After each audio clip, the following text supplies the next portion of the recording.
Hello everyone, Kerri Homan here for my Chapter 7 assignment. There are two parts to this assignment, so I will first start with a recent communication that I have had and talk about that communication through the communication process as discussed in Figure 7.1 in our book. So the sender has to develop an idea, encode it, and transmit it, and then the receiver will receive it, decode it, accept it, and use it. So I am the co-sponsor for National Honor Society at my high school. And one thing that we have to do after each semester is look at the students that are currently in National Honor Society and make sure that their cumulative weighted GPA is a 3.5 or above. One thing that I had to do was go through the list of our current members and check their GPA to make sure it was above a 3.5. So that was the development of my idea. I had to gather the information, so I emailed the counseling office and they printed off two lists for me. One list for me. A list of anyone who's 3.5 and above, and then I printed off our current member list, basically anyone who was juniors last year going to be seniors this coming year, and I checked to make sure they were all on that 3.5 list. I had one student that was not, and so I had to communicate this with her. So I developed the idea by gathering my information. I then wrote a letter telling the student that she was going to be on probation because she did not meet the 3.5 cumulative GPA. So that was the encoding part of my communication. And then I printed this letter off. I put it in an envelope and I mailed it through the post office to transmit the message to her. This student will probably receive the letter in the mail tomorrow because I think I mailed it on Friday. And she will read through the letter to decode it, and she will then accept it and possibly use it to communicate back. More than likely, I will not hear back from this student. All of the National Honor Society members know that they have to meet that 3.5 cumulative GPA to maintain membership in good standing. She will still be a member, it will just be on probation. So more than likely I will not hear back from her for the use part of the receiver communication, but I could potentially hear back from her if she has any questions or if she is upset about being put on probation. The second part of this assignment was to observe communication and talk about some nonverbal communication and how it relates to verbal communication. So I found this to be very interesting and kind of fun.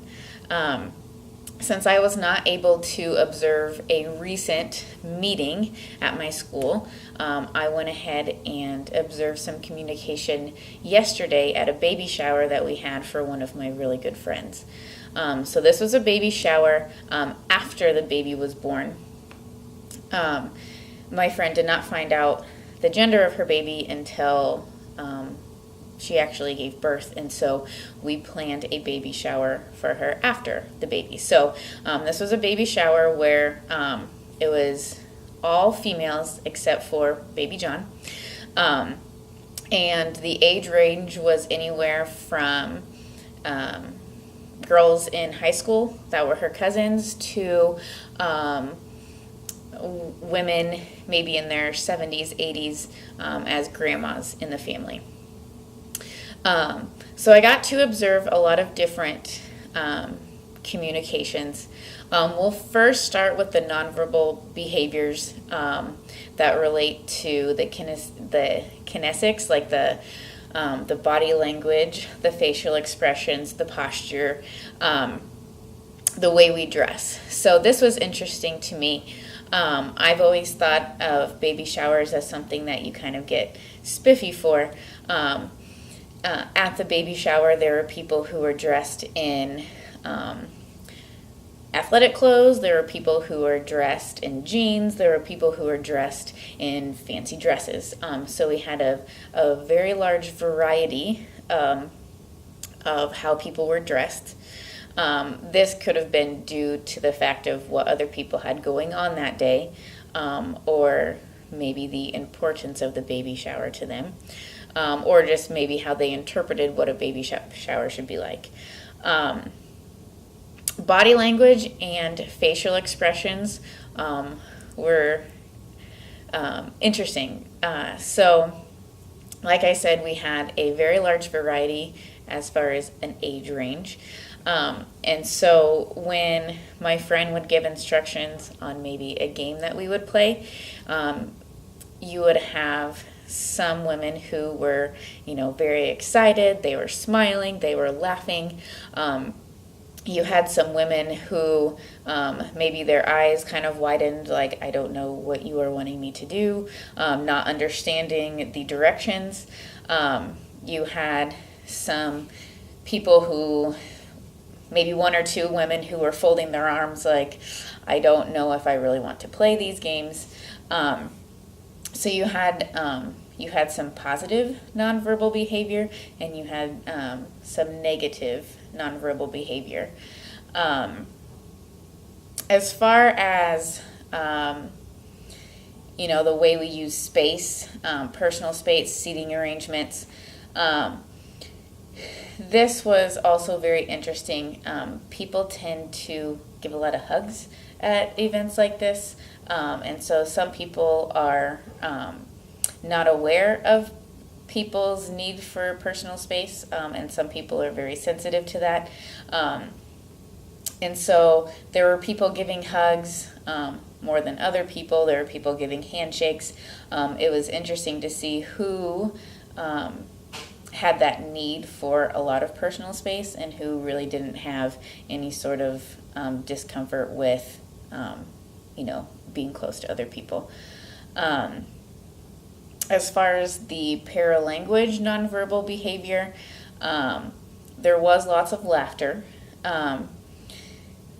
There were different games that we played that were lighthearted, and so you had people giggling. You had a lot of, as the mother of the baby was opening presents, you had the oohs and the ahs and, oh, that's so cute, and things like that. You also had people during that time who were losing interest. So, at one point you had people who were kind of sitting like this, or crossing their arms. The longer the baby shower went, the body language really started to change in a few different people.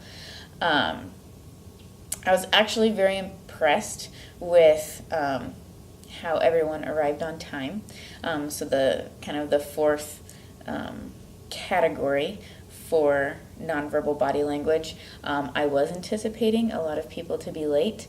I am always someone who is early to things like this, and I have discovered that not everyone comes early to things, but everyone was on time, which I was impressed with.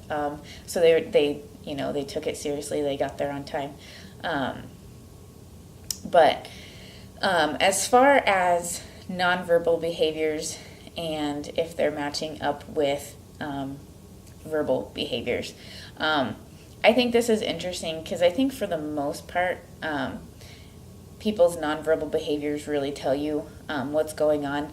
But there are people who are good at masking it, or some people who don't know that they're putting off a certain vibe. So, you have people who maybe didn't get a very good night's sleep, and so their face may not be as perky and happy as usual, but they are still just as interested as they would be any other day. Some people also don't realize their facial expressions that they're making. Some people are very interested in what is going on. Like for instance, the baby's grandmother at the shower. She was obviously excited to be there. She has a brand new grandchild. This was the baby that made her a grandma. But her facial expressions weren't saying, yay, I'm so happy to be here. But you knew she was happy to be there, and you knew she was excited about the baby. I think some people don't realize that they're not giving off the facial expressions that they really feel. On the flip side, I think there are some people who do a good job of masking it. I know there was one of my friends who was feeling a lot of anxiety being there, but you weren't able to tell that because she was doing a good job of,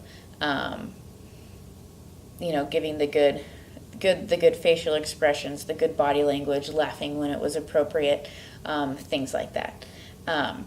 So I never really thought I had never thought a lot about nonverbal versus verbal communications and how they match up.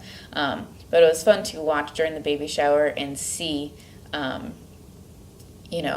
analyze, I guess, who was enjoying themselves, who wasn't, who was ready to leave, who wasn't understanding what was going on, things like that. So that wraps up my Chapter 7 assignment. For all of you fathers out there, I hope you had a wonderful Father's Day. And we'll talk to you later.